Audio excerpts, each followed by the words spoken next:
గొప్ప శుభకార్యము కొరకు ప్రత్యేకంగా గృహ ప్రతిష్ఠ కార్యక్రమం కొరకు మనం ఇచ్చేయబడి ఉన్నాం.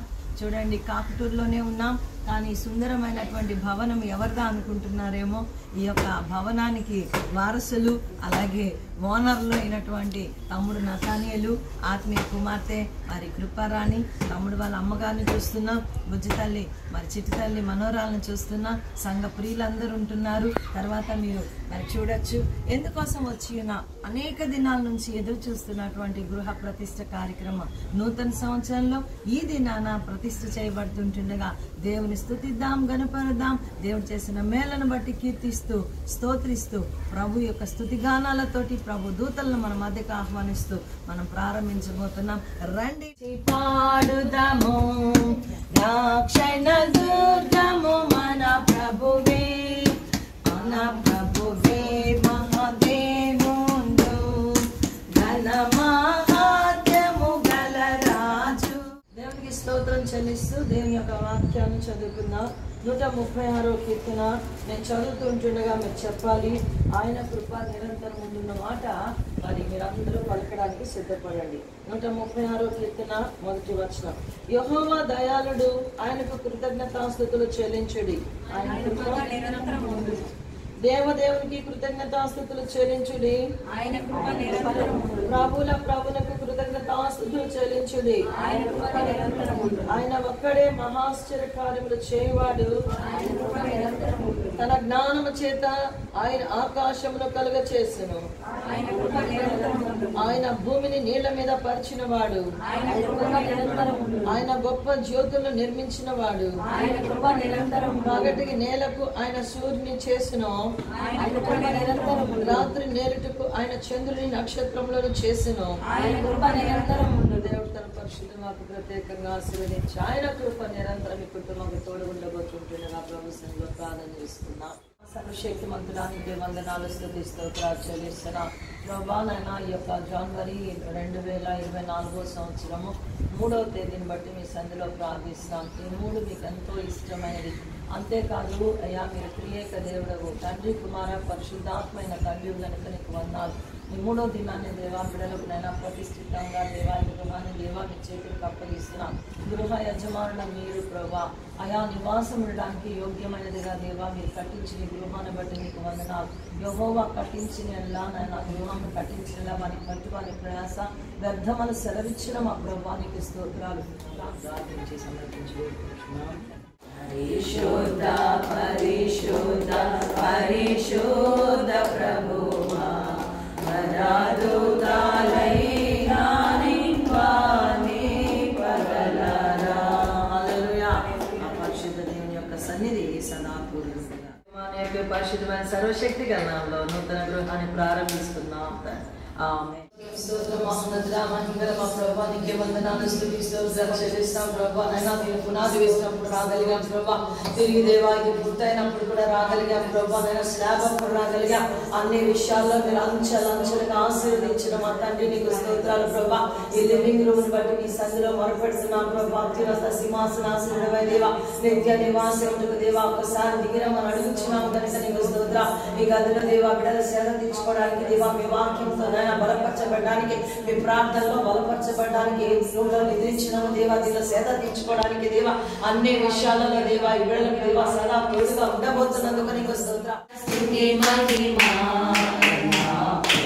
దేవుని స్తుతించెదను గానమే పాడనా, జయ గీతమే పాడనా.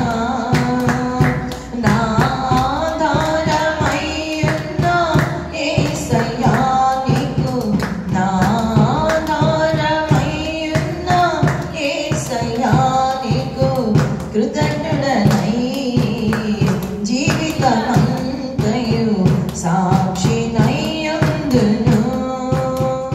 నాకెన్నో మేలులు చేసితివే, నీకేమి చెల్లింతును.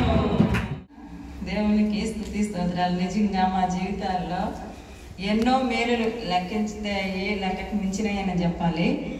మేము ఇక్కడికి వచ్చినప్పుడు అయితే చిన్న ఒక గృహం ఇక్కడ మాకు ఉండింది.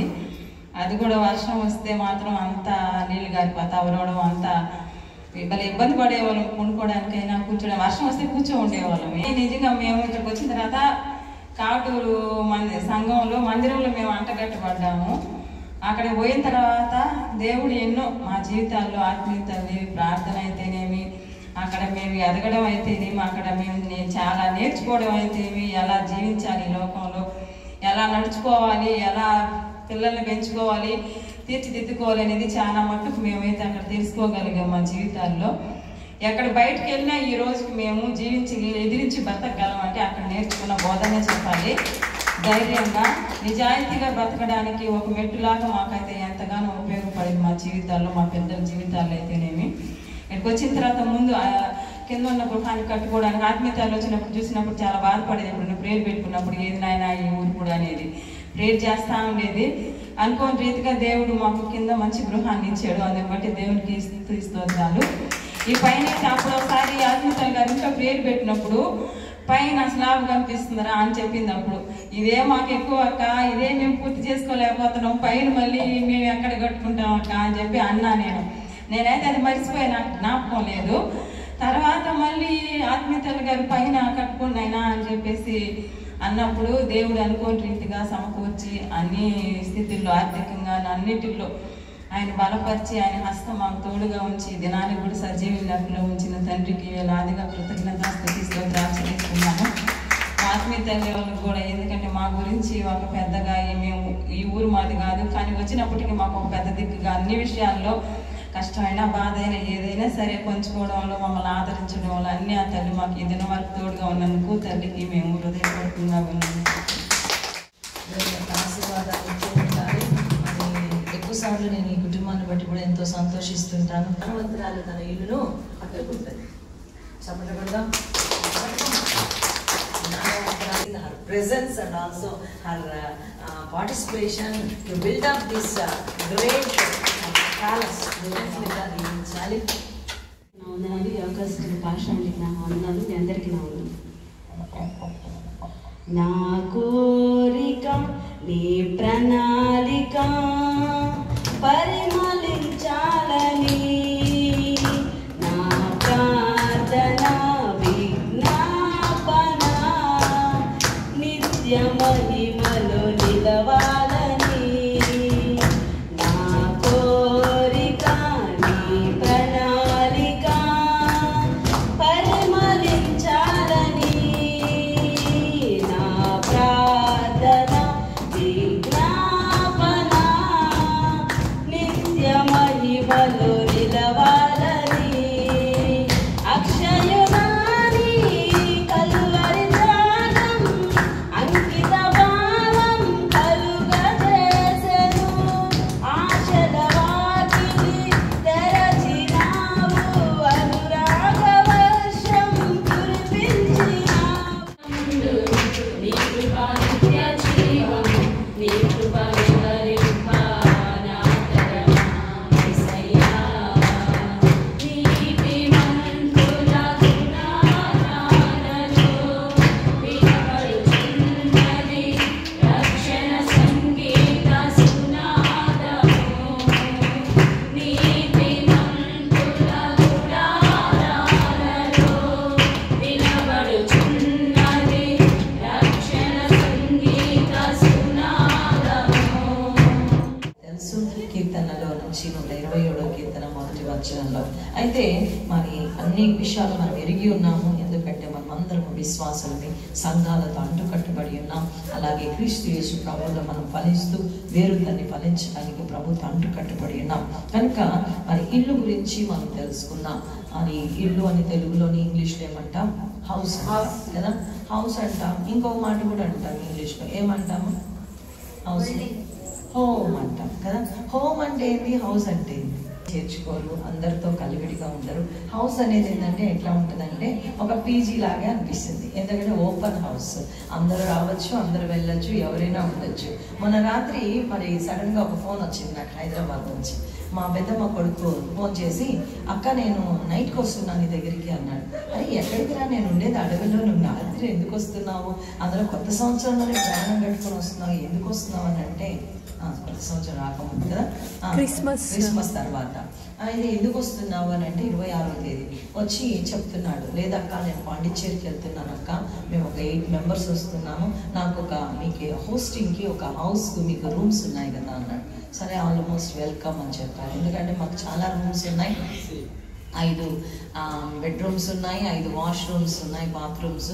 రండి 8 మంది అడ్జస్ట్ అవుతారు అన్నప్పుడు వచ్చి అడ్జస్ట్ అయి వెళ్ళారు. అంటే అది హౌస్, ఎందుకంటే ఎవరు వచ్చినా అందరూ ఉండడానికి ఇవ్వగలిగేది. అంటే మనం కూడా ఒక హౌస్గా ఉండగలగాలి దేవుని కొరకు. ఎందుకంటే అనేకులు వస్తుంటారు పోతుంటారు, ఎన్నోసార్లు ఆతిథ్యం ఇస్తుంటాం. నేను కూడా నా హౌస్లోకి ఇంకొక తల్లిని చేర్చుకున్నాను. మన బయట చూస్తారు మీరు, జయమ్మ, మరి బుజ్జుబుజ్జు నెల్లూరులో తన ప్లాట్ఫామ్ మీద ఉండేది. నేను చిన్నబాబు చాలాసార్లు మరి క్రిస్మస్ టైంలో మేము ఫుడ్ ఇస్తూ ఉండేవాళ్ళం తనకి. తనని మరి బుజ్జుబుజ్జు నెల్లూరులో ఒక హోమ్లో రెంట్కుంటే వద్దులే తల్లి రా నాతో తీసుకొచ్చి నాకు ఒక అమ్మలాగా ఉంటుంది. మరి దేవుడు హౌసింగ్, ఎందుకంటే అందరినీ చేర్చుకోవడానికి, అందరితో కలిసి ఉండడానికి.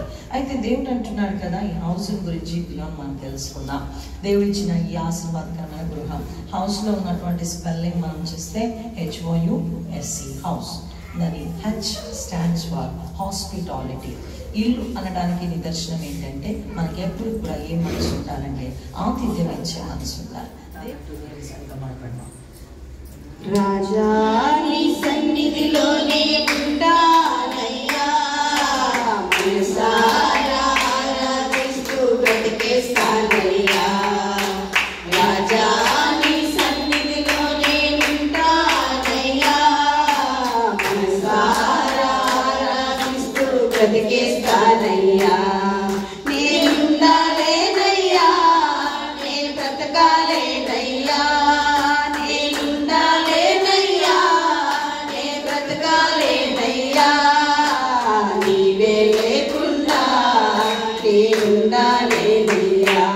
ప్రేమిస్తున్నారు దేవా. అయ్యా ఏ మంచి లేనటువంటి నాయన, ఇదిగో మనిషి మట్టి వంటి మహిమను చేకూర్చుటకు పిలిచిన మా తండ్రి నీకు స్తోత్ర. ఈ మనిషిని జ్ఞాపకం చేసుకుంటున్నా, ఈ మనిషికి మహిమనిస్తూ దేవా ఈ లోకంలో అన్ని సమకూరుస్తున్నందుకు నీకు వందనాలు చెల్లిస్తాం. తిరిగి దేవా మీ యొక్క మహిమాన్వితమైనటువంటి గొప్ప దీవెన కొరకు ఆ మహిమ నగరములో, మహిమపురములో నీతో కలిసి జీవించటానికి మమ్మల్ని సిద్ధపరచువాడు కనుక నీకు స్తోత్రాలు. ఇంట్లో ఆతిథ్యం కొరకు దేవా, ఒక క్రమము కొరకు దేవా, అంతిమ గురి కొరకు దేవా, అలాగనే నేను నిత్యమైన జ్ఞానం పయనించొచ్చు జ్ఞానం కొరకు దేవా, అలాగే శాశ్వతమైన నిత్యమైన ప్రేమ కొరకు దేవా పరితపిస్తూ కుటుంబంలో ప్రతి బిడ్డని సంరక్షించండి, అడుగుపెట్టిన ప్రతి బిడ్డని బలపరచండి ప్రభా. కుటుంబాన్ని చేపట్టి నడుపమని, త్రోవ సరళపరిచి దీవించమని యేసయ్య నామములో ప్రార్థిస్తున్నాం తండ్రి. ఆమేన్, ఆమేన్, ఆమేన్. అందరికీ వందనాలు. తండ్రి కుమార పరిశుద్ధ దీవెనలు కుమ్మరించబడుగాక. ఆమేన్.